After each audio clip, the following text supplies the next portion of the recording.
Darvin, just one on tonight first. LeBron played the entire game except for those 4 seconds at the end of the half. What did you make of his effort? And on those final couple of possessions, what were you trying to get to with him initiating there? Well, it was tough. We had a deep corner. Let me just speak on his overall night. I just thought he came out with a mindset to keep this thing going. He came in the building as he's been all year, all throughout the playoffs, with a focus, a determination to get it done by any means necessary. And, I just thank them all. I mean, it's great, the competitive spirit. It was phenomenal. From day one, getting to this point from which we came, digging ourselves out of a deep, deep hole, and being able to be a part of this 2023 NBA postseason and then become one of the Final Four teams.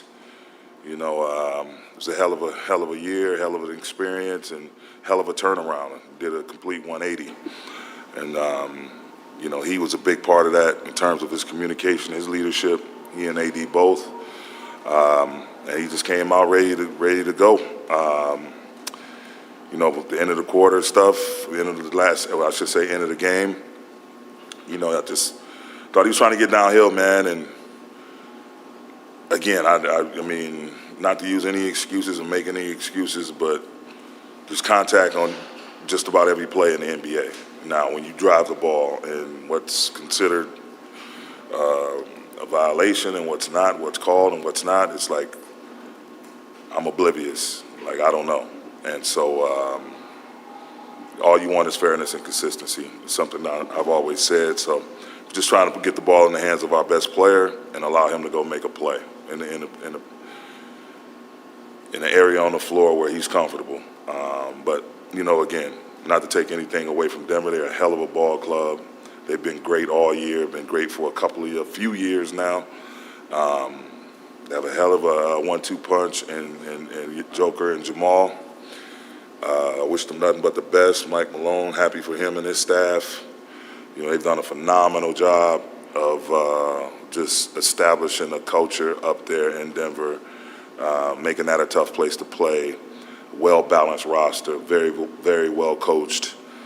Some great vets over there. Some guys are going to get opportunity to get a ring, I think, for the first time. DeAndre, Jeff Green, those guys. So kudos, Ish Smith. Like, some guys that's been around the league a long, long time. And then Joker, getting an opportunity. Jamal, getting an opportunity to step out on the final stage and try to make something happen. So nothing but love and respect for the Denver Nuggets. Love the way they play and love what they're about.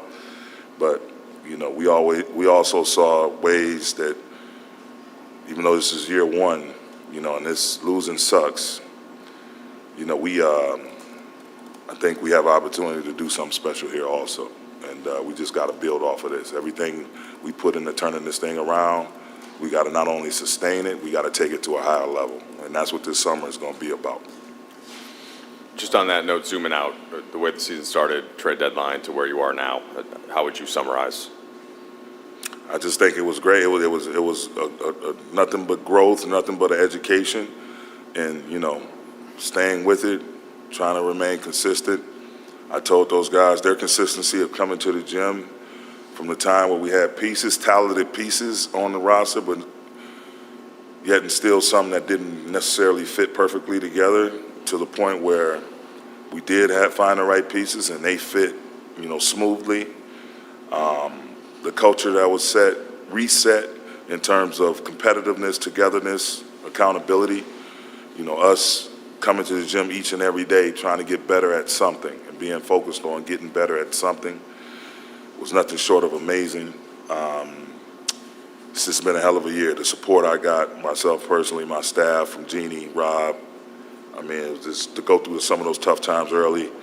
We don't get that support, we probably don't make it to this point. But again, everybody pulling the rope in the same direction. It was a very, very special year. Darvin, when LeBron, I think it was in Dallas, goes to the ground, says he hears a pop, meets with people, maybe he needs to have season-ending surgery. At any point, did you envision being able to count on him for 48 minutes in a game? I mean, at that point, you might not have known if you'd get 48 minutes all season. What did he have to go through to get back And what did he give tonight?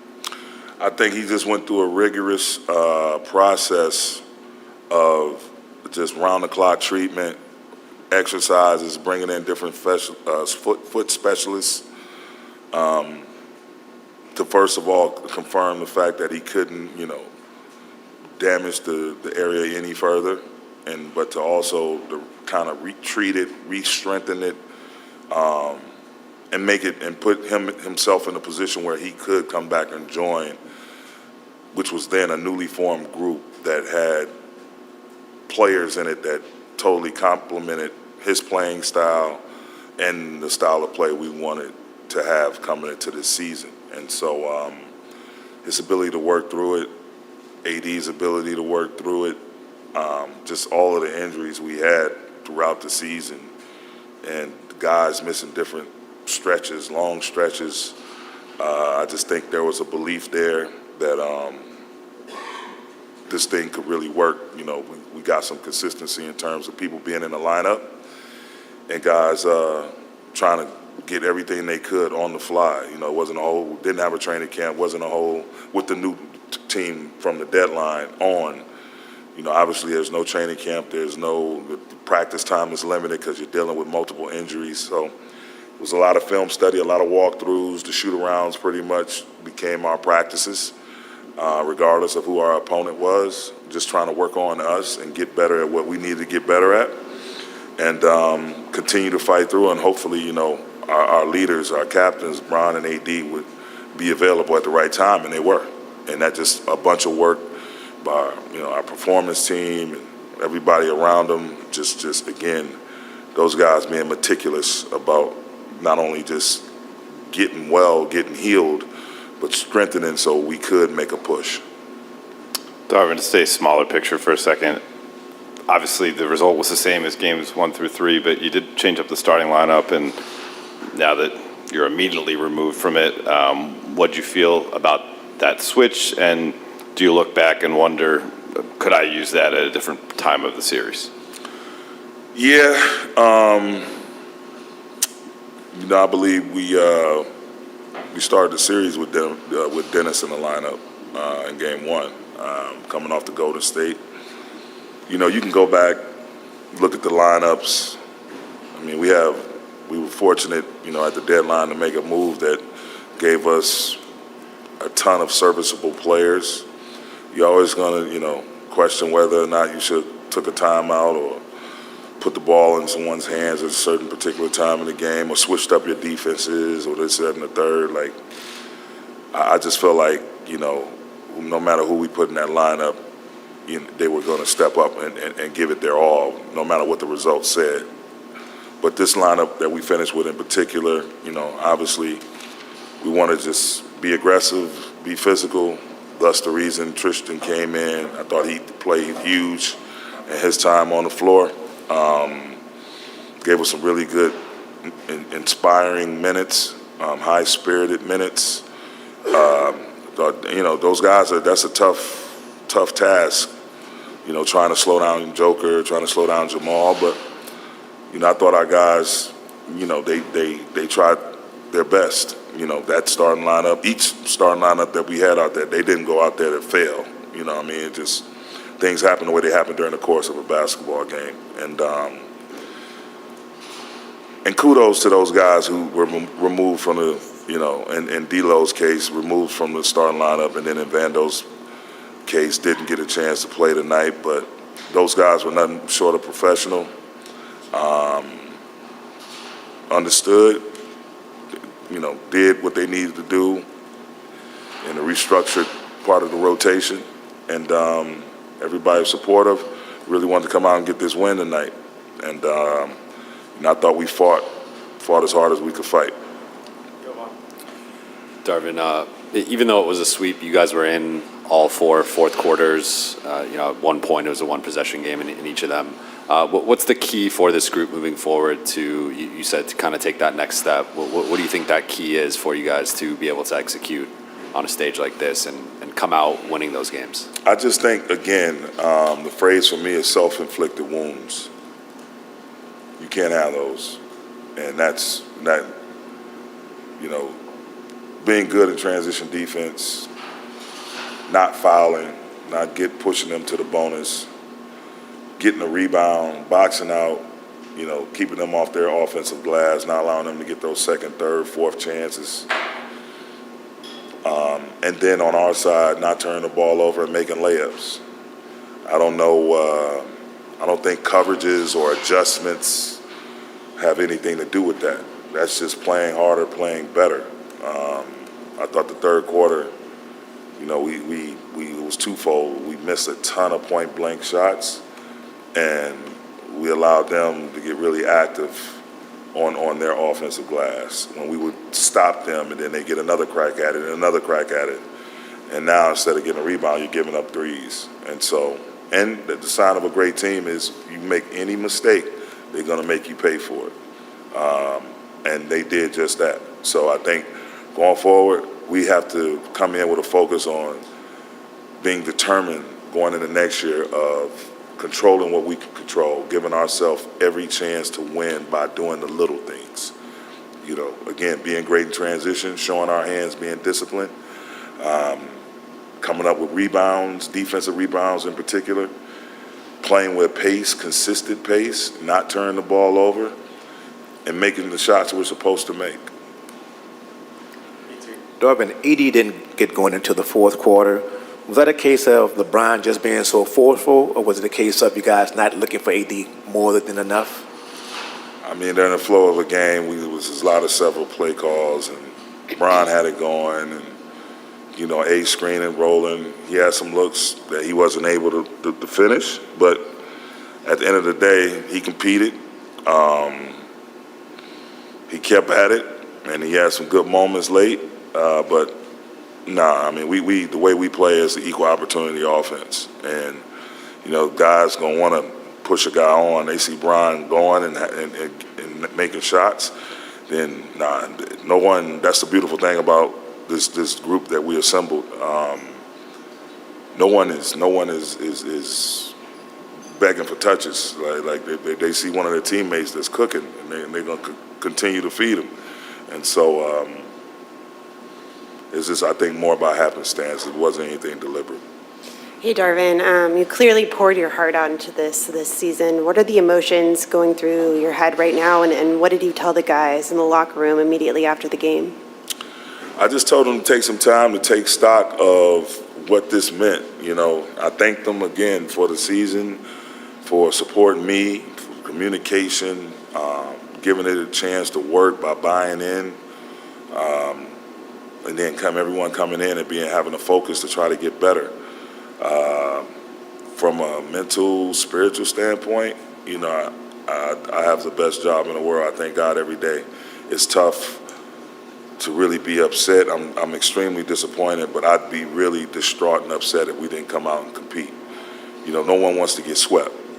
Don't get me confused. Like no one, especially within myself, within that locker room, everyone we have in our building, no one wants to go out like this. But the thing that gives me joy is the fact that we competed every night. We competed every game in this series. And I just told the guys to take stock of what this meant, what this feeling feels like right now, what we went through in an entire season, and what we had to do to get to this point. Now, investigate the process, try to strengthen yourselves, whether it's your game, your body, understand what we're trying to do moving forward in terms of reestablishing the winning culture around here, to go from not being thought much about to start the season to now finishing in the top Final Four. Coming into next year, there's going to be expectations, as it should be, within this organization and what this organization has meant to the NBA and to the world of sports as a whole. Each and every individual, each and every player, coach, any person, front office person, any person working for our organization, we got to see how we can take this momentum and take it to an even higher level, to the point where we're the ones that's outside celebrating. We're the ones that's on our way to that final stage of playing in the NBA Finals. I didn't come here to have wins, more wins than losses, or make a playoff round one or make a playoff run. I came to win. I've been fortunate enough, blessed enough to experience winning at all levels and the highest level, time and time again. And so my focus is all there. That's my focus. My question is sort of about that guy and Rui and D'Lo. You mentioned Denver's culture over there. They've had a core that's kind of come up and gone through the ups and downs of the playoffs. For these young guys, how important will this be to their development, and what do we want them to get out of it? I think it's going to be a feeling that they're going to be searching for. You know, these guys being so young in their careers, like you once you get a taste of winning, and you get a taste of what this feels like going, and you know there's 26 other teams sitting at home, and you're one of the last few playing. Like that just makes you want to work that much harder, tighten up your game that much more, and just totally embrace and dive into the culture that we reestablished of competitiveness, togetherness.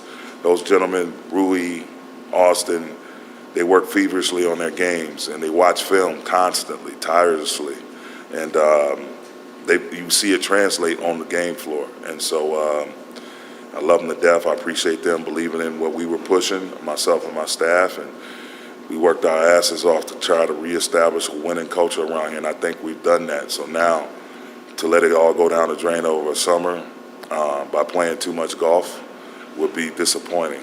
And I'm only talking about one guy to my left.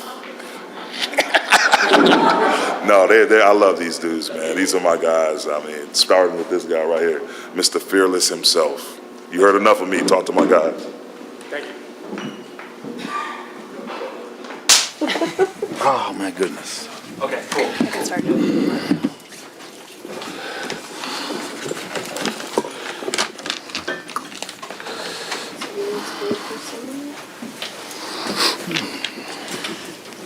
Coach, NBA Finals, how does that sound?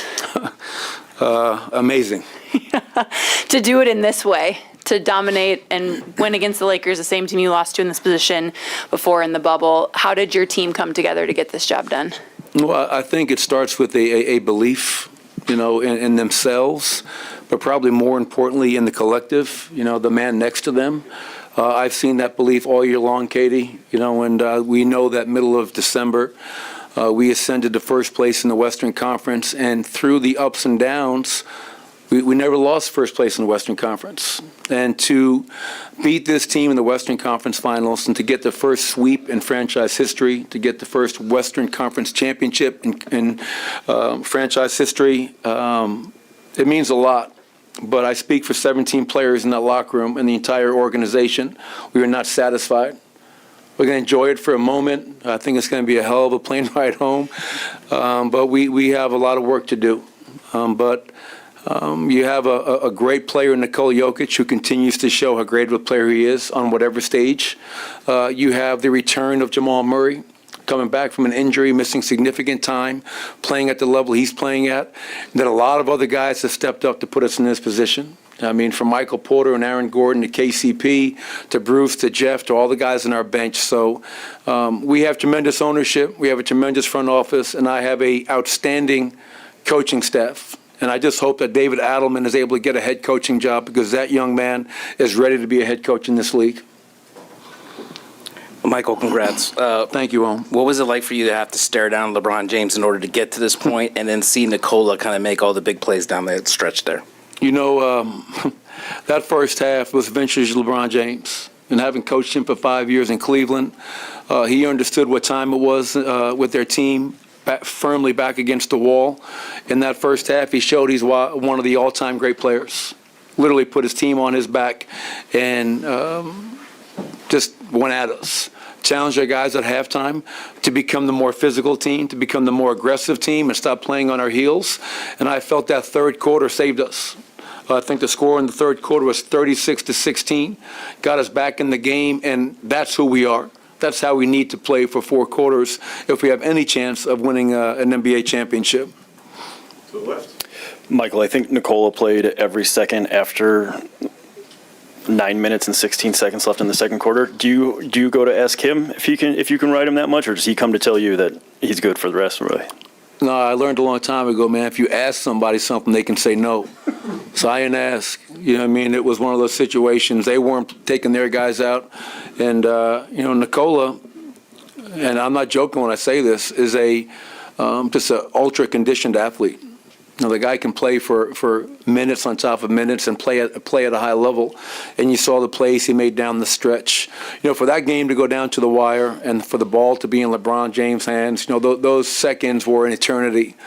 And, you know, when the buzzer went off, it was almost surreal for a second. But, again, couldn't be more proud of our group. And, you know, this is for all of our fans back in Denver who come every night to make Ball Arena just an incredible place to play.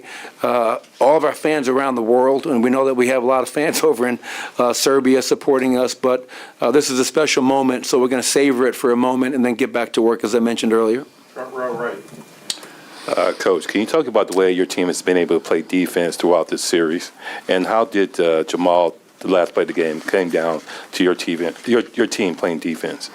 Well, we knew at halftime, you know, they didn't feel us at all in that first half. You know, it was they were getting whatever they wanted in transition, in the paint, on the glass. We turned the ball over, fueled their break. I just did not like who we were. And to our guys' credit, I think we understood what was at stake. And you don't want to give a team like that life. You know, I know that the record is 0 whatever, but that's LeBron James over there. If anybody's capable of doing something special, it's LeBron James. So the way we came out in that third quarter showed me that we have a maturity about us and an understanding of how we need to play at this stage. And I thought Jamal Murray, you know, 25 points, made big plays. He and Nikola, another triple-double out there. Just, you know, tremendous roster, and those guys stepped up when they needed to. Michael, the message, congratulations. The message from your guys has been, we still have 4 more. It's not just this one. So it's rare that you have a week before the finals start. What does this week look like for you in terms of turning the page? What do you do to watch the game tomorrow? And anything can happen, but your early impressions of Jimmy Butler these playoffs? Well, I'm trying to figure out where I'm going to go. I might go to Cabo for a few days. You know what I mean? Have a margarita on the beach. I don't know. Sounds good, right, Malika? Yeah, we'll take tomorrow to get some rest. And obviously, to your point, you know, the Heat are playing an unbelievable high level.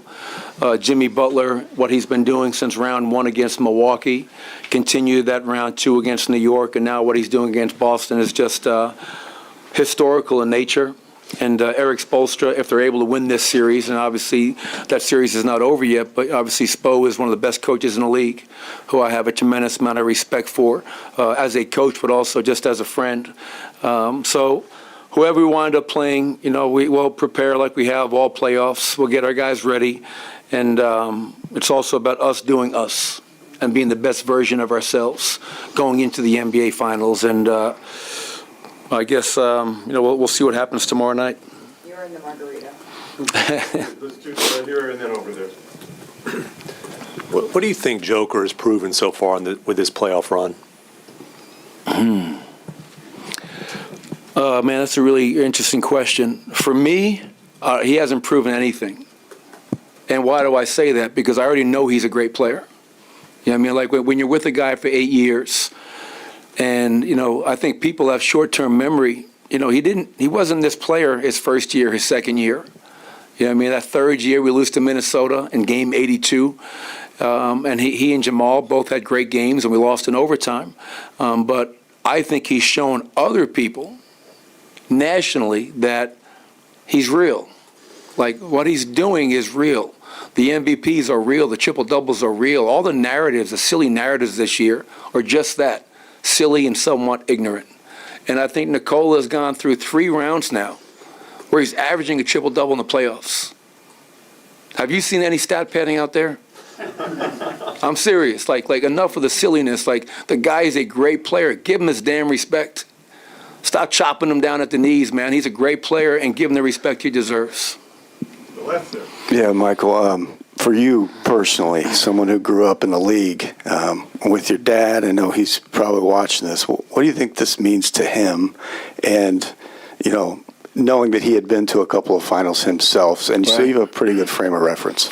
Yeah, I mean, I was lucky, you know, growing up the son of a coach, and whether it was, you know, him being an assistant for Jeff Van Gundy in New York, him being an assistant with Chuck Daly and the Bad Boys winning back-to-back championships, and just being a young kid around that. You know what I mean? And seeing some of the greatest players to ever play the game, and for me, what's one of my favorite eras of the NBA. So I know that my father and mother back at home watching, proud, it's special. You know, I'm a coach's son. That's two, right here. Michael, Nikola passed Wilt Chamberlain for most triple-doubles in a playoffs tonight. Do you ever think back to, the player he was when you got to Denver, the kid he was back then, and just how long and kind of how this journey has gone for both you guys, in moments like this? Definitely. I think, life is about moments and you have to enjoy them, but you also, I think it's important, Harrison, to your point, to reflect. And how do we get here? And I was just, hugging Josh and Stan Kroenke because we all know in this business, patience is not a word that comes easily. And for them to have patience after that third year, 46-win effort that came up just short of the playoffs, they saw something in Nikola, in Jamal, and myself, and allowed it to come to fruition. That's a rarity in this business. You talk about Nikola. I always think about this and laugh because that first summer league in Vegas, 300 pounds, out of shape. He's a nice player. He's a nice. No one, and if anybody tells you different, they're full of shit. If no one ever could have seen that he'd be a two-time MVP, passing Wilt Chamberlain, it seems like every other night. And that speaks to his dedication to his craft, getting in great shape, and understanding for him to fulfill his potential, he had to work harder, and he's done that. And what I love most about Nikola, aside from his great play and the consistency, is that he's never changed. Like, success, money, fame has never changed that guy. And that's a rarity in this business, as we all know. And, celebrating with his brothers, Nemanja and Strahina, having gone over to Serbia so many times, I'm just so thankful for the relationship because, like I try to have with all my players, it's not just coach-player. Like, I love Nikola. I love who he is as a man, as a husband, as a father, and just he's a great representative of our organization. Last question, Ramona. Just kind of following up on Tim's point, like what's he proven? He doesn't show a lot of emotion. I don't know how much he heard any of the narratives or things that were said about him, but did any of that affect him this year? Does he feel like he has something to prove, and just the way you've dealt with him and seen him around? This was the first year where I think, I don't know this for a fact, you never told me this, but in my opinion, I think the negativity around the MVP race, I think, did get to him. And I can't blame him. I mean, the guy goes out there and does his job every night, and he's being criticized, and all these arguments that are coming into it. So I don't know if it definitely did, but I think there was a part that was probably, like, you're attacking my game. Listen, if you don't like my game, that's fine. If you want to vote for Joel Embiid, great. Joel was a well-deserved winner this year. Like, great player. Giannis, great player. Like, champion your horse, whoever you love. But, like, the negativity and the knocking that happened this year, I know it pissed me off, and I wouldn't be surprised if it got to Nikola a little bit. But I think that's a question probably better served for him. Thank you, everybody. Thanks, everybody. Congratulations, Coach. Yes. First of all, I get better on the golf course. Kind of like that. Hope we can do it again. Congratulations. I'll hold it today.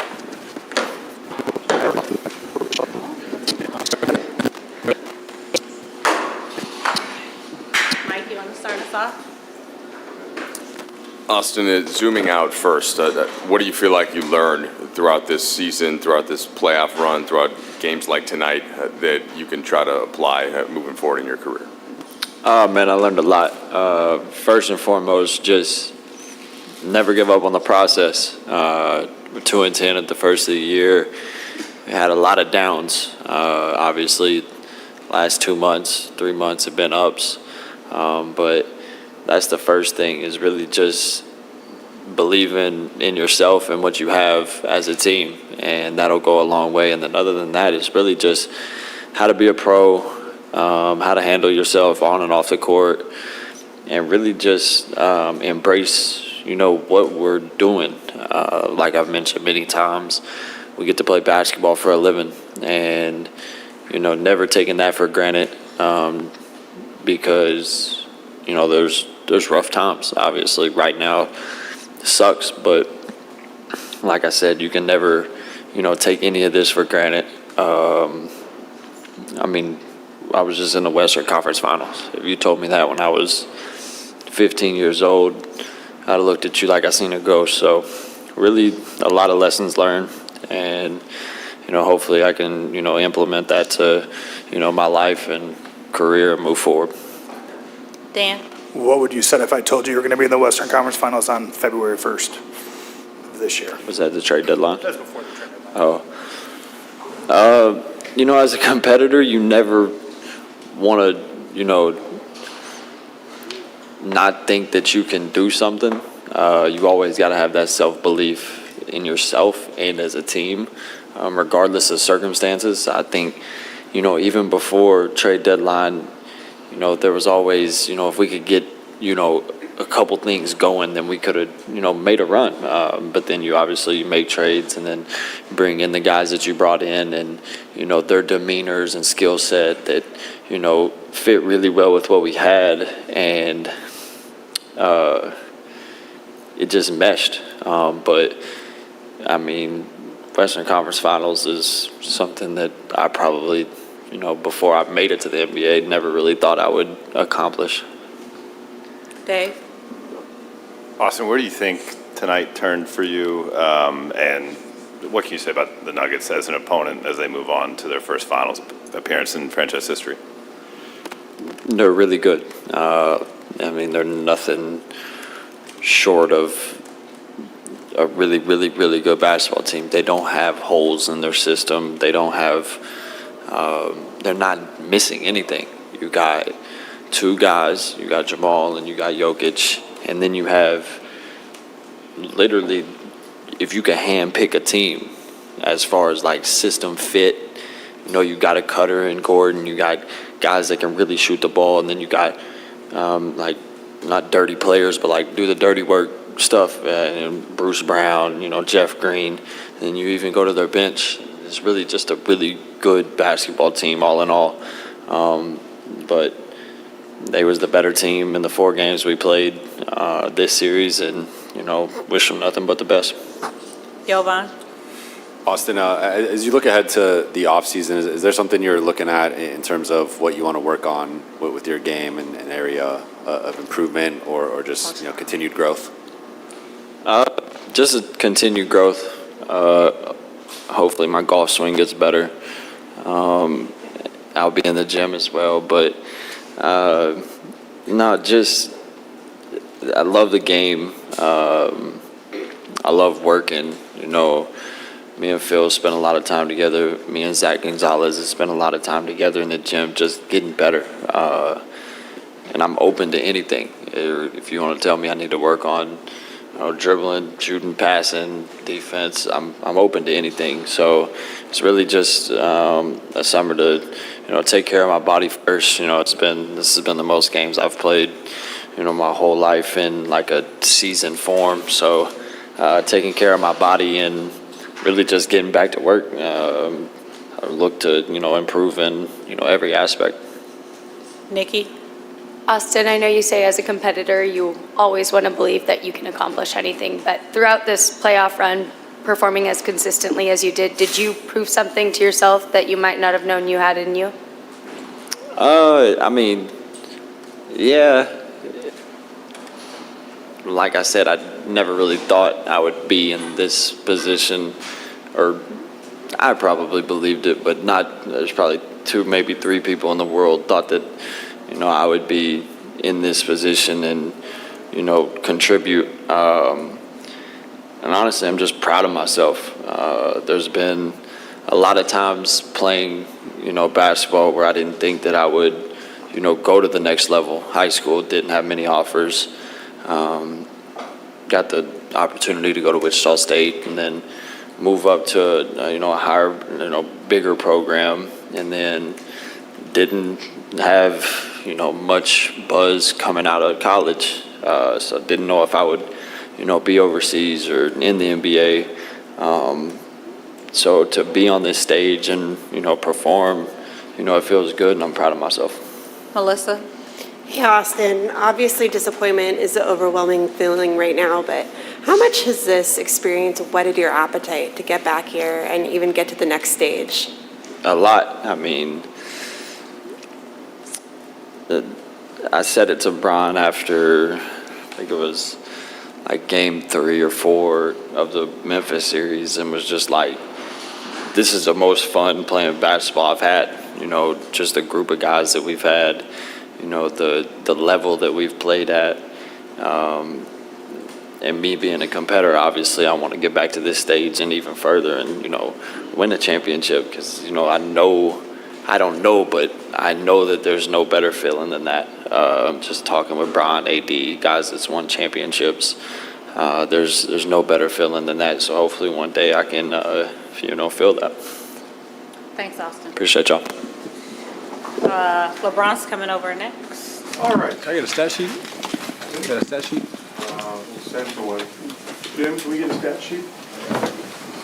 All right, questions, please. Right here. Congratulations, Jamal. Can you talk about that last play? What was going through your mind on that last play? I was guarding Rui. He set a screen for Bron. AG chased him, and I just kind of had to be there, knowing that help would be behind me. And then I kind of caught his drive at the end. I could get the ball, and I just put 2 hands on it and didn't let him really get off a good shot.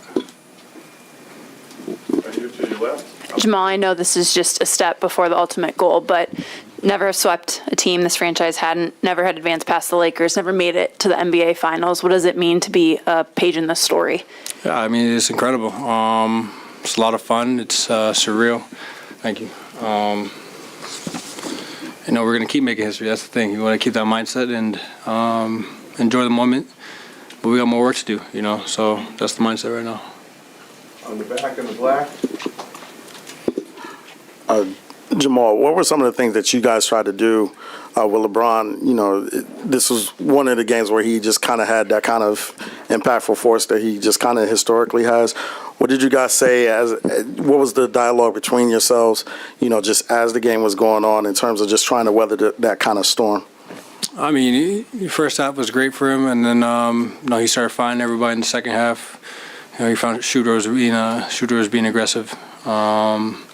Reaves made a couple big shots. So, you know, they kept the pressure on us with not just guarding Bron, but having to guard everybody in action. Yeah, we know that they're going to come out aggressive, though. It's less about that and more about us weathering the storm and staying with each other. You know, we're down 15.5, and then we came in the third quarter ready to play and ready to take the lead, I think. So it was just a great team effort all around. Everybody came in and stepped up. Blue suit and back on the right.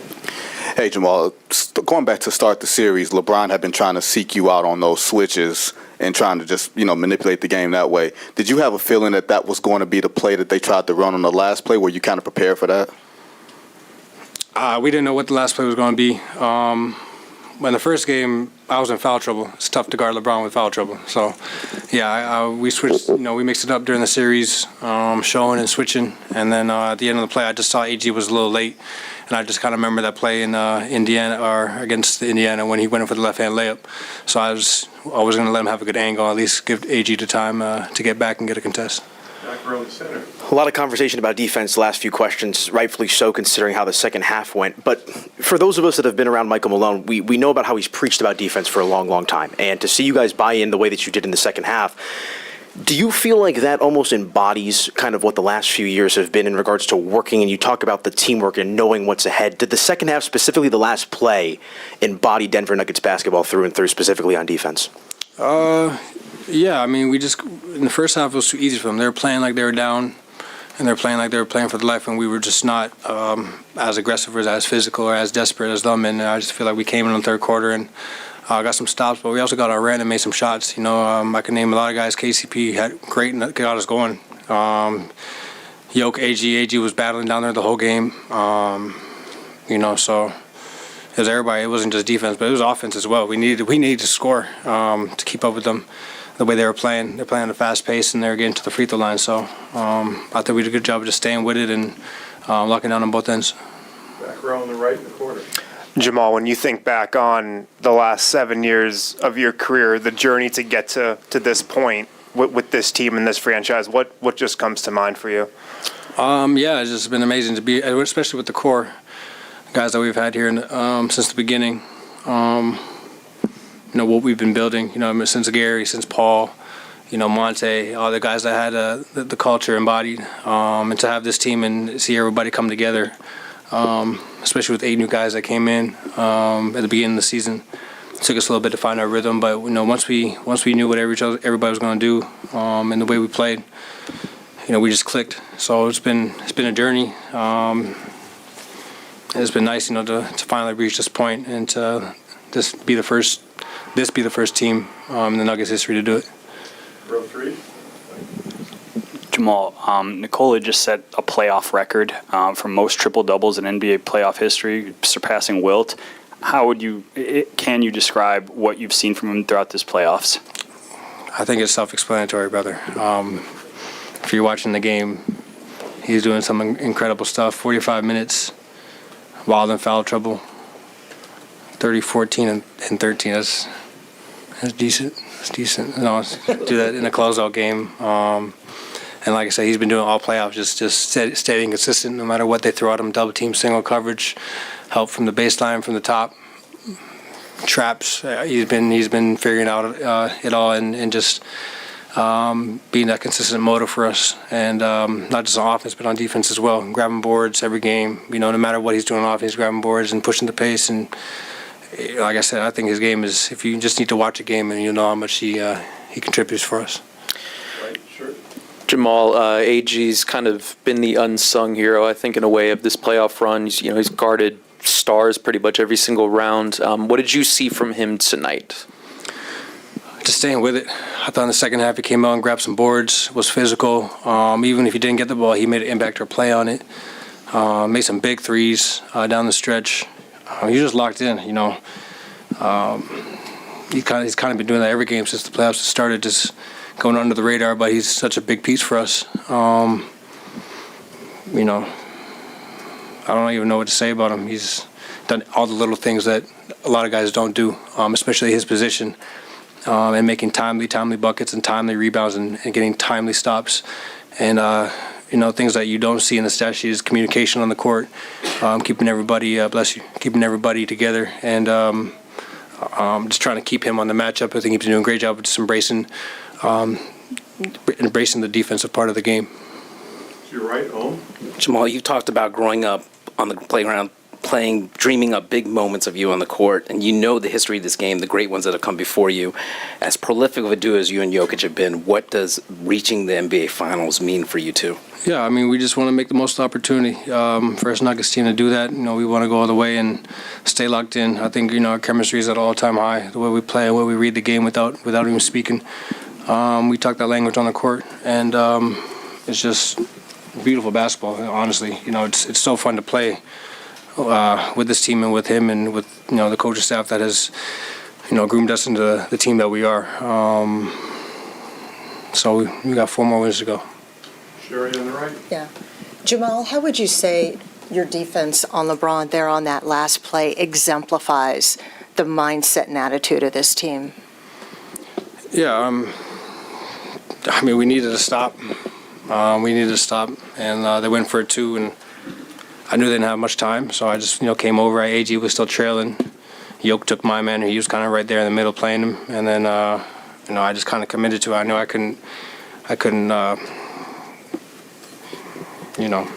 half-ass it, so I had to go for the ball, and I was able to grab all ball and just not let him get a good shot. But we work on those scenarios in practice and all that, and I think we did a good job of just locking down for the 4 seconds that were remaining.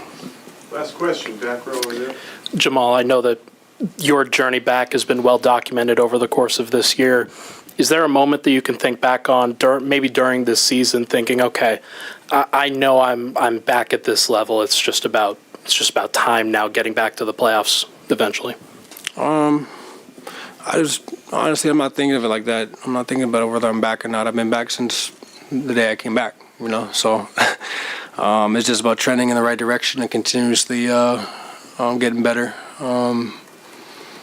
I had some ups and downs during the season, some sore days where I couldn't play, and those sucked. Played my first back-to-back in January or something like that. So it's just been trending. Every month I feel, my knee get better and more solid and more consistent in the way it's going to feel. So just to be here and be playing this many minutes at this time we've prepared for this, you know what I'm saying? So I'm just glad I put the work in during the rehab to be able to perform and be at my best. Thank you, Reaves. Thank you.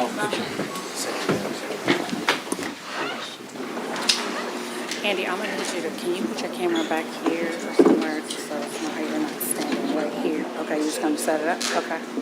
Mike, you wanna start us off? LeBron, there were a few times in playoffs past that you went the full 48 and series against Boston, like 3 times in 12 and a couple others. I just wondered, was that something that you had decided before the game, and did, being on the court that much, trying to find your legs that much, did that symbolize anything just about what this run has been like for you? No, I mean, for me, it's just, just a mindset, training the mind, you train the mind, body, fall where it may, and, take care of the rest. So, knowing coming into a game where I may have to play a full game, that's just my mindset. And, wasn't able to come through, ultimately get the win. That was just my mindset going into tonight. Dan? LeBron, throughout the year, we've talked a bunch of times just about how long this season was. I think I've seen you yawn more than I've seen anybody yawn through the course of a season. But how did this group energize you as it got into the postseason and as you got a chance to get, one level away from the finals? I think it energized me from the moment that I was out for those 4 weeks, and I was just seeing, the type of team that we had, the type of energy that we brought into the locker room, the type of energy we brought onto the floor. And I just couldn't wait to join these guys with action and get on the floor. And I knew how much I could make an impact with the group of guys. But it was always an exciting moment when we was able just to bring those guys into the locker room. We were just a better team right away. And it resulted in us getting to the Western Conference Finals. Dave? LeBron, the franchise goal, your goal personally, is championships in LA. This group got 8 wins away, which is close, but there's still, a way to go. How do you view moving on to next year, year 21 with the Lakers, and do you view contender status now, or there's upgrades to be made? I haven't even thought about next year. I don't know. If I could stick to this year, then. It was a 4-game series. Every game had winnable moments, and you guys certainly showed it. When you reflect on it, what were the margins, the edges that Denver ultimately was successful with? It's just I think me and AD were just talking in the locker room for a little bit. I think we came to the consensus that's, if not one of the best, probably the best team that we've played since we've been together for our 4 years. They're just well orchestrated, well put together. They have scoring, they have shooting, they have playmaking, they have smarts, they have length, they have depth. And one thing about their team, when you have a guy like Joker, who, as big as he is, but also as cerebral he is, you can't really make many mistakes versus a guy like that. And even when you guard him for one of the best possessions that you think you've guarded him, he puts the ball behind his head, Larry Bird style, and shoots it 50 feet in the air, and it goes in. I think he did it like 4 or 5 times this series. So you do like this to him. There it is. LeBron, how do you, on an individual level, reflect on your season, your 38, your 20? A lot. I really don't. It's not who I am. I guess I reflect on my career when I'm done. But I don't know. I'll let you guys talk about it. One thing that I only concern myself with is being available to my teammates, and I don't like the fact that I didn't play as many games as I would like because of injury. That's the only thing I care about, is being available to my teammates. Jim? LeBron, is there a sense of frustration because of what happened throughout the course of this particular series? I mean, of course, that's human nature when you're a competitor. obviously frustrated, not being able to, close out one of these games where you were in every game. 2 games in Denver, 2 games here, we were in every game. We were winning, about 15 and a half, and, they hit us with a 36-point quarter. Took momentum of the game. We still have an opportunity, and just couldn't make plays down the stretch. So that's the frustrating part. But you tip your hat to them. Like I said, it's a great team. Tim. LeBron, how do you balance the disappointment of a missed opportunity, but also look at this roster that's kind of reloaded and has potential for even greater things next year, potentially a championship roster? How do you balance the disappointment, but also the hope for next year? I don't know. Like I said, I haven't begun to even think about next year. We had a great run, but we fell short of our goal, and our goal is to win championships. That's what this franchise is about, and we fell short of that. So that's disappointing. Malika. LeBron, I'm curious if you could walk us through the day starts with Carmelo Anthony, someone who you are very close with, and your contemporary announcing his retirement, and then you getting ready to play in a Western Conference Finals game as sort of the last man standing, if you will, from that class. What was that like for you? Well, I kind of knew the announcement was going to happen because I shot the video a week ago that you guys seen today.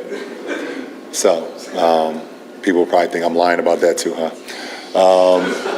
I shot that video like a week ago, so I already knew the announcement was coming. Just didn't know which day, but it happened today. And but it's still bittersweet. Obviously, that's one of my best friends. When I got into this league, even before I got to this league, when we have so many moments when we were in high school, from competing against each other to sitting outside of a hotel room, at 2 or 3 o'clock in the morning on the steps of a hotel, and just talking about our journey up until where we were 17. I was 16, he was 17, and what we could possibly do going forward, what we could possibly do for our mothers, what we could possibly do for our families if we just continue to stay focused. I believe we was a driving force for one another. We were locked at the hip since high school. And then you guys saw that once we got into the NBA. And he was always a motivating factor for me. I've been in the Western Conference. I was in the East. So I will play our games, and then I would rush home to my rush home downtown Cleveland, where I had an apartment my first 2 years in the league, and rush and turn the Nuggets games on, and watch Melo play. All the way to the point where we didn't make the playoffs my first year. I was in Denver for his first playoff game. You can look that up too, just in case you think I'm lying about that too. Definitely just a bittersweet moment today to see one of my great friends. I'll never like to say call it quits. Just to say that, it's an amazing run, an amazing accomplishment, an amazing career, and we always will be joined at the hip no matter what. LeBron, what, if anything, did Joker prove to you during this series? Say it again? What, if anything, did Joker prove to you during the series? Nothing. I know how great he is. I know how great Joker is. Certain guys in this league that play the game a certain way that I like to play the game as well, and he's one of them. Where you are always off balance when you guard a player like that because of his ability to score, rebound, shoot. He sees plays before they happen. There's not many guys in our league like that. So you already knew you was going against a beast once the series started. And not only just about his game, everybody gets cracked up into his stats, but I don't think a lot of people talk about like this part of his game. Well, maybe it's not talked about because a lot of people don't understand it, but I do. He's special. last three. We'll end with Chris, Tanya, and then we'll end with Melissa. Chris Haynes, TNT. Brian, how confident you are with this roster going into next year as far as being able to say that you believe you guys will be back and not just be back, go further? Well, I mean, if I'm not mistaken, I'm not quite sure what the roster will look like next year. I think myself, AD, Max Christie. I think Vandal has a team option or player option, something like that. I don't know who else. I mean, the roster's not set. You know, obviously that's Rob in the front office. They're going to figure out the best way to put this team together going forward in the fall. But it's not like we have a team full of multi-year guys that's stuck in the contract right now. So I don't. We'll see. Tanya? There was a video making the rounds of you shooting before the game, a while before the game, and they were doing a rehearsal for the trophy presentation on the court. Did that motivate you at all, or annoy you, or did you have any reaction to that? Yeah, it was a little motivating factor for me tonight. Melissa, last question. Hey, Braun. Obviously, all-time scoring record, another season where you essentially defeat Father Time again. On a personal level, how would you evaluate the season that you had? I don't know. I mean, I love to play the game. I love to compete. I love to be out there for my guys, my teammates, wherever I have that particular year. I think it was special in the fact that having a first-year coach and a first-year coaching staff to be able to take them to the Western Conference Finals. I think that's dope for Coach Ham and his coaching staff going forward. That's pretty amazing. For me, I mean, it's all about availability for me and keeping my mind sharp and things of that nature. Being present on the floor, being present at, locker room and bus rides and plane rides, things of that nature. It's challenging. It's challenging, for sure. It was a very challenging season, for me, for our ball club. And obviously, we know we went on early on or whatever the case may be, but it was a pretty cool ride. But I don't know. I think it was okay. I don't like to say it's a successful year because I don't play for anything besides winning championships at this point in my career, and I don't get a kick out of making a conference appearance. I've done it a lot, and and it's not fun to me to not be able to be a part of getting to the finals, but we'll see. We'll see what happens going forward. But I don't know. I got a lot to think about, to be honest. And just for me personally, going forward with the game of basketball, got a lot to think about. Appreciate it. Thanks, Coach.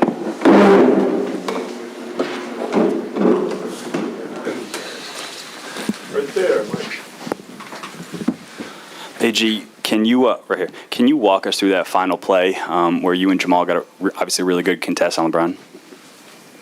Well, everybody just wanted to stay home, stay together.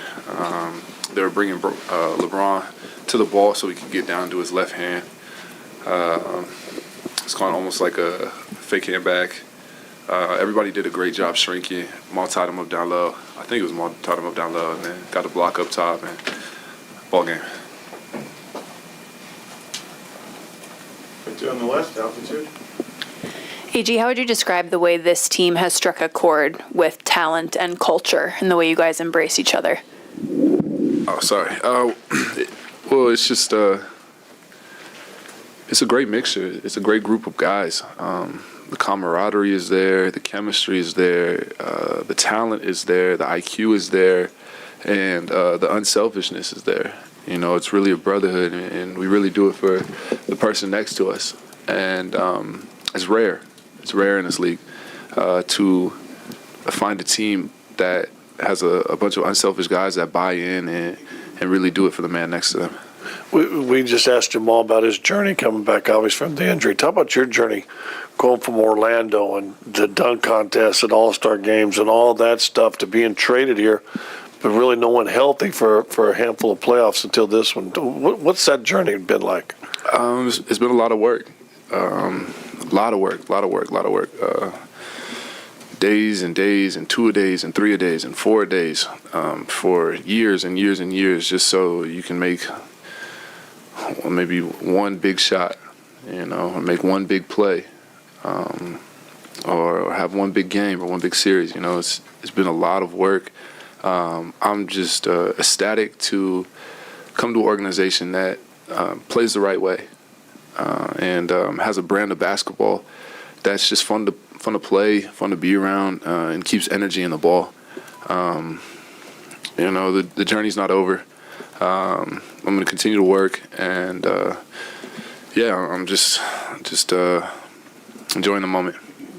Mark, front row. Halftime, LeBron looks like he might be going for 50, and you're down 15. Talk about the chatter in the locker room and the attitude when it could have been easy to say, hey, we'll go finish it off in Denver. Yeah, that's never been our mentality. That hasn't been our mentality all year, like to concede. You know, we're not that type of team. We have great competitors on this team, guys with great pride. We have incredible veteran leadership, guys like Jeff Green, DeAndre Ish, stepping up and really challenging guys in the locker room to play with more urgency, play with more physicality, play with more toughness. I mean, Brown was incredible. You know, he is. But it took a collective unit of just, you know, coming together and trying to cut his water off to give us ourselves an opportunity to get back into the game and then win it. Hey, Aaron.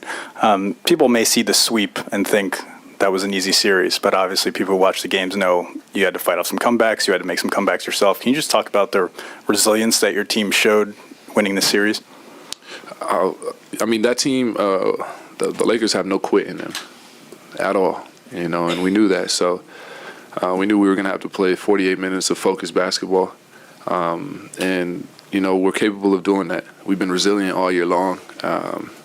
We haven't let go of the rope or quit all year long. So it's standard for us, and that's just how we play. You know what I mean? That's what it is for us. Anybody else? I'm right here. Time in the front row. Do you remember how you felt or what went through your head when the game officially ended and the clock was at 0?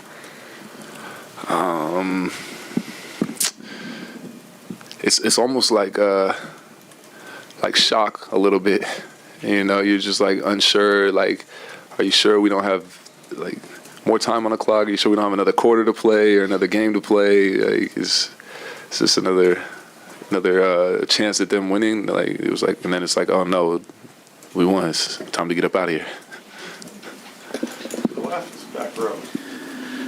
Aaron, do you think you could describe just how your relationship with Joker has evolved over the course of these last couple of years?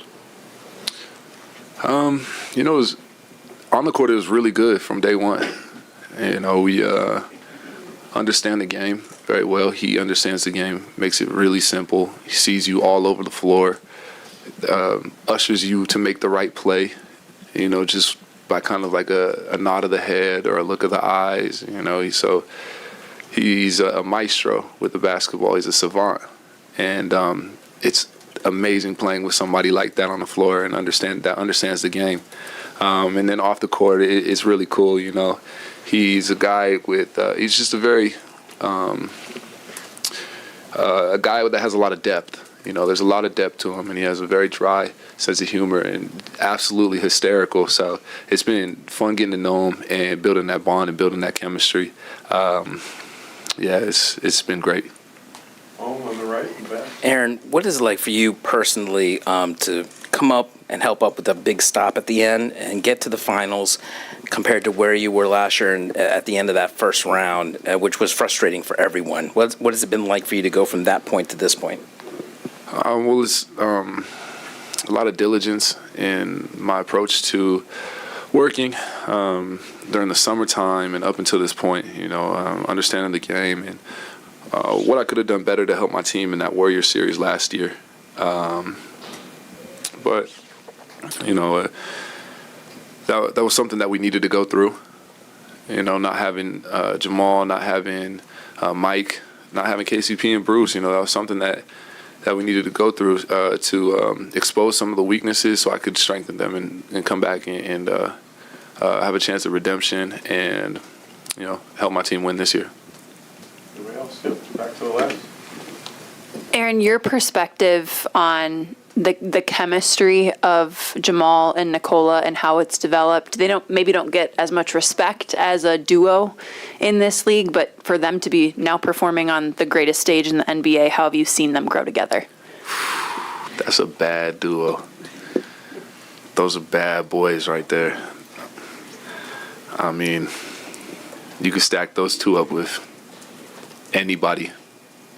And when I say anybody, I mean anybody. You put those two up against anybody, you're gonna have a hell of a fight. Those two together are absolute problem. The fact that they can both use the pick and roll and both set and come off the pick and roll. They're both 3-level scorers. They both can defend, and they're just tough. They're just tough dudes. So you could put that two up against anybody, and they're gonna give anybody that you put them up against a run for their money. Over here, last question. AG, what does it say about your confidence level that early in the series they're daring you to shoot, and in a closeout game on the road, you hit 3 of 5 threes, step into them confidently? It's about the work. The work works. I rep it. I rep it every day. It's something I work on every day. So I'm not worried about whether they're going in or whether they're going out. It's a matter of just shooting them with confidence fundamentally, making sure that my shot is sound, and then, the percentages will play out how they're supposed to. Thank you. All right, thank you. Thanks, guys.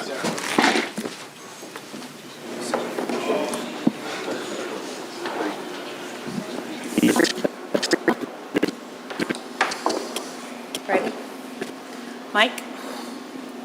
Hey, Anthony, how do you handle the mixture of disappointments in the end, and especially the way that you guys go out relative to the way the season went, where you were in February, what you have potentially building? How is that something that's going to stick with you either tonight or as you think about it moving forward?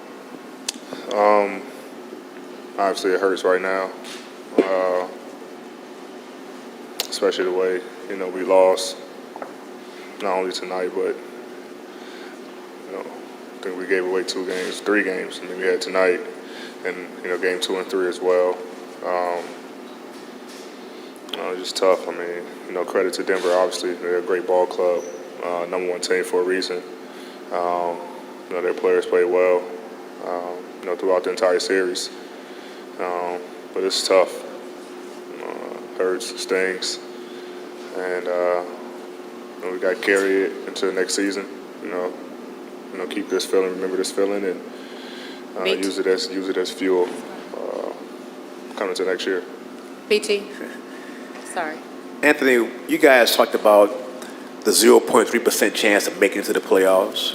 You made it, but now that you've lost and have been swept, what does this season mean to you and to this team to get to this point, even though you lost it? Honestly, I hadn't even thought about it. Obviously, we know where we started, beginning of the year, and where we got to, but that definitely wasn't,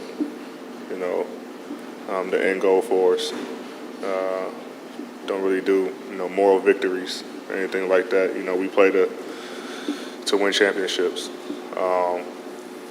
Obviously came up short. Right there, on the fence. So it's tough, but that's something.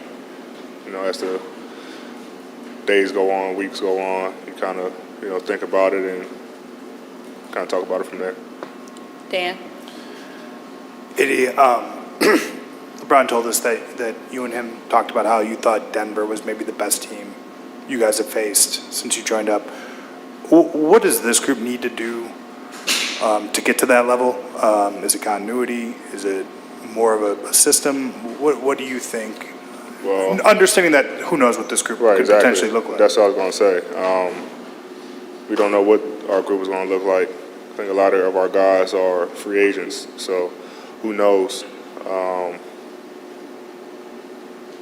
That's a tough question. We don't know what team we have next year, but whatever it is, whoever we have, coming into training camp with a mindset of building that chemistry, building that foundation, me and Ron setting the tone and trying to get to, back here and further. I think we're more than capable of doing so. We just got to do it. Did understanding that, like you said, you guys don't do moral victories, did this season reset any of the realism of your guys' championship window for you and LeBron as a duo after, a first-round exit and an empty season last year? No, I mean, we still, believe, obviously. Obviously, there's always a window. You don't have too many times where, you compete for championships. I mean, he's lucky he won 8 times in a row in the East. I have to do a better job of helping him out in that regard. For myself, my own, self-looking into the mirror. But we know the window is always small, and I mean, obviously he's not getting any younger. This is why this was so important, to both of us. And it hurts that we didn't get it done. But, we regroup, figure out ways we can be better, figure out ways I can be better, more consistent for our ball club. And, we come back next year ready to go. Jovan? AD, along similar lines, I feel like there had been some public doubt about you and LeBron and how far you guys could go as a group with the way the last couple of years had gone. With obviously wasn't your goal of winning a championship, but making the Western Conference Finals, having the turnaround that you guys had, do you feel like you kind of reaffirmed that as long as we're both healthy, we're a contender, we can go far in the playoffs each and every year? For sure. And the last 2 seasons, not including this year, either I've been hurt or he's been hurt or we both have been injured. So, for the most part, we were healthy, through the second half of the year. And we were able to, make it all to the Western Conference Finals. Obviously, it's not, like I said, it's not the end goal, but we believe that both of us together is a dominant force. And you plug guys around us and we can make it happen. So, we believe that. We don't really look for, any support outside of anybody, outside that locker room and in the front office and the organization. We believe, and that's all that really matters. Kyle? Right here. Can you describe your perspective on the determination you saw out of LeBron tonight, coming out with the high energy, determination to score 31 points in the first half, 4 of 4 from 3, 5 of 5 from the line, and all this while he was visibly limping at times? Yeah, he came out on fire. He came out, super aggressive, super hot, and we kind of just let him play. When the guy has it going like that, you kind of feed him, and he kept us in the game. In the third quarter, we only scored 16. I think they scored 36. That's kind of where the game was, but able to get back in the fourth. But yeah, I mean, it's not surprising for me that he comes out like that. Arguably the best player to touch a basketball. So he came out on fire. He came out super aggressive and kind of kept us in it in the first half. Dave? AD, basically now half your Laker career, you've been on a team winning a championship or, knocking on the door of a championship, and then obviously the other times not really close to that. How do you view moving forward into next year? LeBron mentioned only less than a handful of you guys are actually under contract, but there are some options with this group. And do you feel like the franchise is in the right place to have next year be knocking on the door again? Yeah, I mean, like I said, coming off a season of, not making it to the playoffs, and then come back when didn't really have a chance and making it all to the Western Conference Finals, we're definitely trending in the right direction. Like I said, we don't know what the roster looks like next year, but I think the guys that came in the second half of the season, played well for us and also helped us into this situation. The guys that were here before just kept fighting through all the adversity that we had, starting with a slow start and everything like that. So, we're trending in the right direction. Obviously, the goal is to win championships, and we want to be not just knocking on the door, but actually get it done. Walk through the door. So that's our goal. That's our goal every time we step on the floor for training camp, and I'm 100% sure that'll be the goal next year. George? AD, a couple of questions ago, you talked about how you could be more helpful to Bron or whatnot. You had some incredible stretches, obviously, during this season. What could you do to be more helpful? What specifically do you think you can help and work on this offseason? Work on everything. I mean, I never, try to single out one thing. I mean, I can always get better at everything, shooting the three ball, handling, more efficient in the post, mid-range, everything, free throw line. Just making sure that I was better than I was last year. Obviously, like I said, I know that he's not getting any older, so I have to be that driving force to kind of pick him up some games. And it's games where that he goes off where he's kind of carrying the team, but we can't expect for him to do that for 482. And that's where I come into play. So I'm always the guy to look in the mirror. I'm my own biggest critic. And I know it's stretches throughout this season where I could have been better for our ball club. The stretches where I played extremely well for our ball club. So find that consistency where, it's always, playing extremely well, not having those stretches where to you guys I play bad. So. Amanda? AD, just tell me about Darvin Ham, just what he done, especially like going through the ups and downs of the season and how helpful he has been in being a first-year coach. Yeah, I mean, he always remained positive, no matter what. Even when we was in our rough patches, he always preached positivity. Made sure that we understood that it was a long season, and you don't find that in a lot of coaches. Especially a first-year coach, first-year head coach, and he helped us do a lot. All the players, new guys coming in, communicating with them about what they want. He's definitely a players coach, and it's great. First year coach coming into the Western Conference Finals, big time. Obviously, we didn't want it to end that way, but we definitely have a lot of respect for him in that locker room. Last question. AD, a big part of this series obviously was Jokic and just going against him.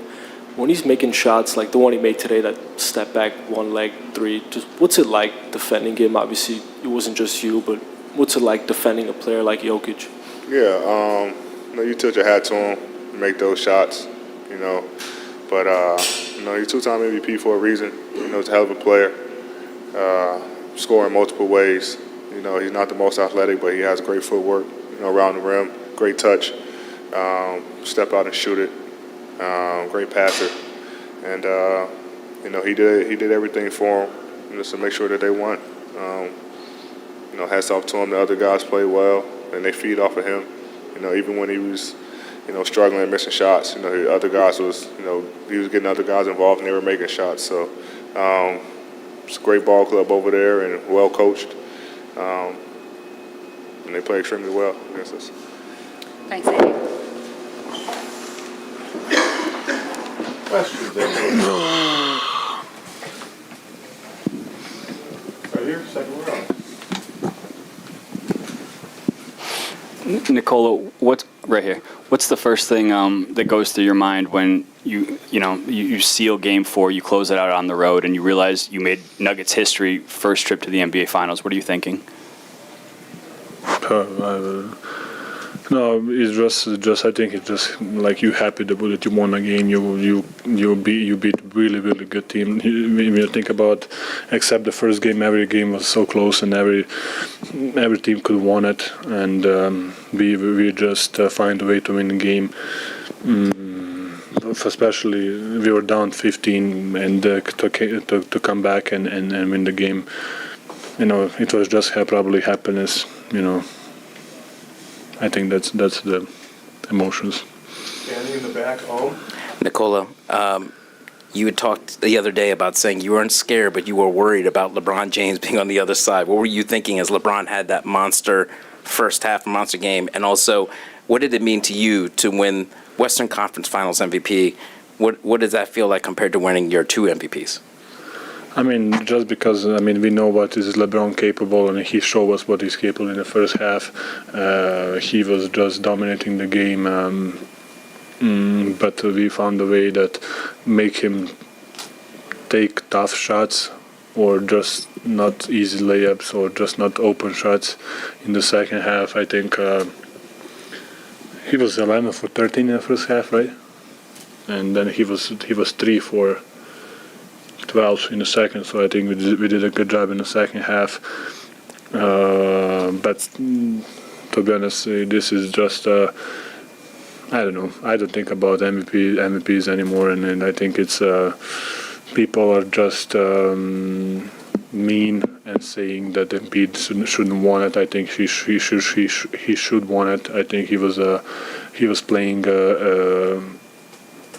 If you watch it, extremely tough basketball through whole season, and I don't want to say playoff doesn't mean in that, but he was really amazing in 82 games or how many games he played.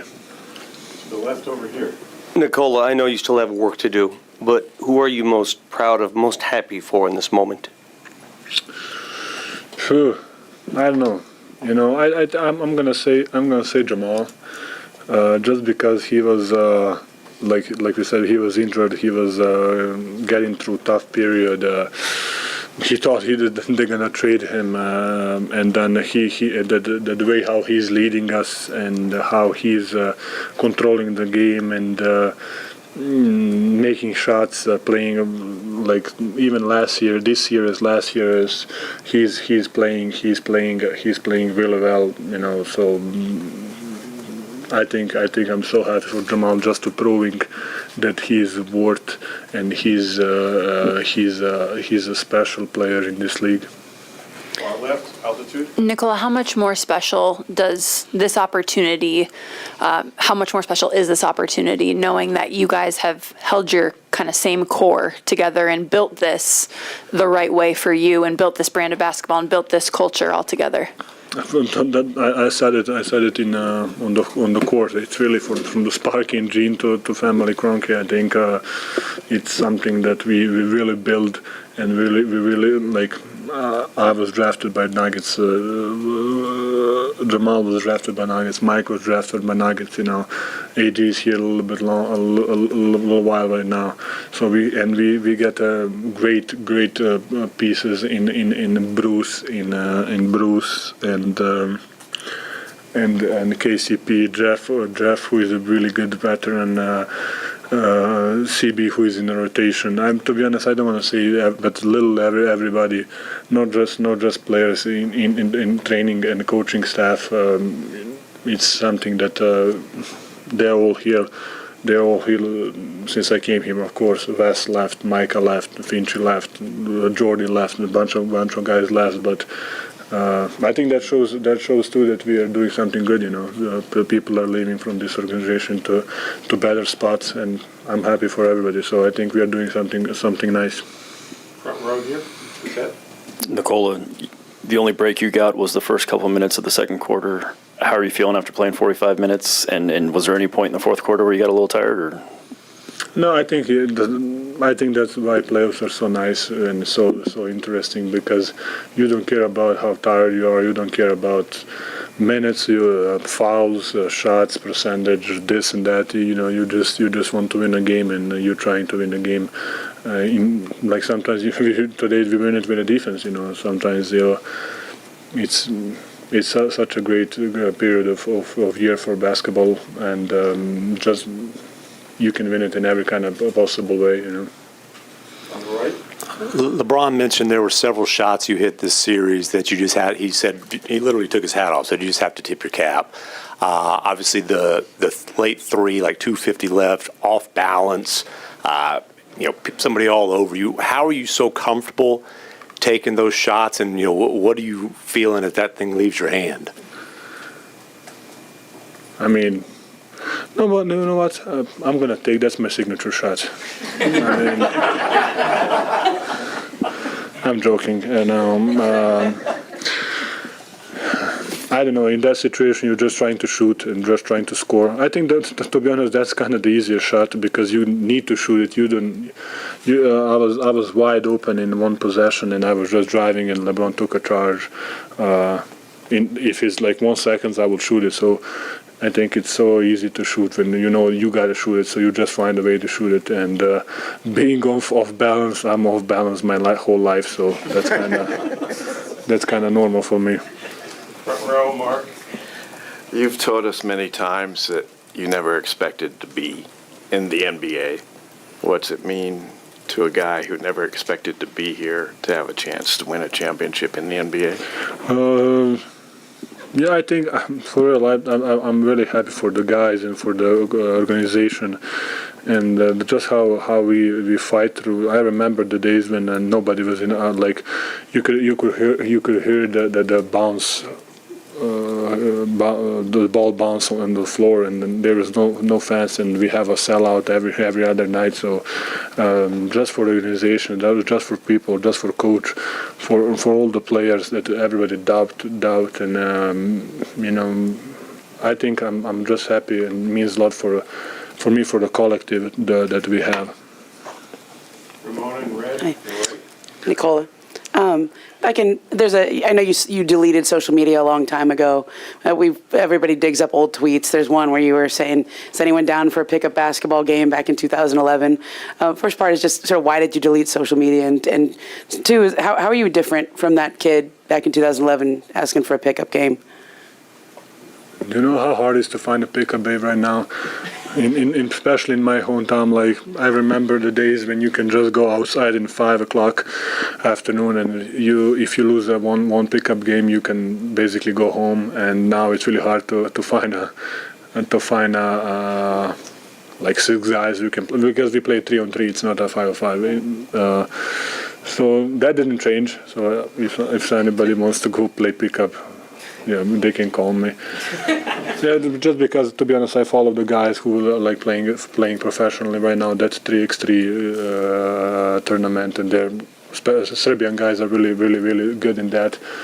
And I think I remember back in the days that how I played it, and I think maybe the talent that the engineer from upstairs gave me, it's from playing basket to playing 3-on-3 too. And why I deleted social media, I think it's a waste of time. Front row inside. Nikola, you said just now that you think you might be happiest for Jamal. Could you sort of take us through that last play of the game as LeBron drives, and sort of how important it was that Jamal was able to get his hands in there and help rip the ball? We were so connected. Everybody we knew that we're not gonna switch. We know they're gonna open him up somehow. We know we didn't want to switch, and we knew as soon as Jamal go, I was kind of inching in for Rui. I know that AD was in a corner, so everything was so connected, and it was great. All right, and you have one last question right here. Hi. I don't know if you know him very well, Novak Djokovic. You guys are the two Serbian stars in sports. He's going to have Roland Garros coming. You're going to have this big finals to play. Are you going to talk to, to each other about this, or you don't have that type of conversation? I don't have his number, to be honest, but he's the guy who represents Serbia in a much bigger scene, and he's a Serbian ambassador,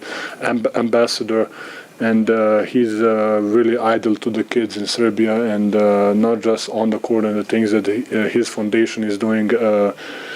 He's the guy who you can look up. I want to be like him, So he is doing something great for kids, for Serbia, for everything. So we cannot be compared. Thank you, everybody. Guys, Ležla Kolic. Thank you.